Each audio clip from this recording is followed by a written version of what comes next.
What happens when embedded OEMs keep legacy sustainment in-house?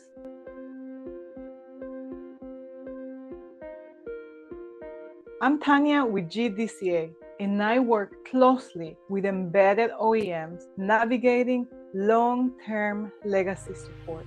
There is a risk many companies don't see coming because it rarely shows up all at once when legacy sustainment is kept in-house. Without a dedicated, structured process, the impact is usually gradual. Knowledge slowly disappears, processes become informal, compliance gaps begin to form, and leadership often doesn't realize how fragile internal support has become until a critical issue surfaces. In this article, I explore 3 questions every embedded OEM shall be asking.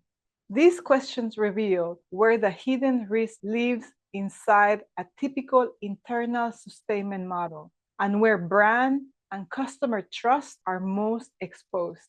I invite you to read the full article on the GDCA website. And for deeper conversations on industry challenges like this, follow Tania's Teachables, where we explore practical insights around legacy support and sustainment. Or better yet, reach out, connect with me, because when it comes to legacy sustainment, the real risk is not failure, it's fragility.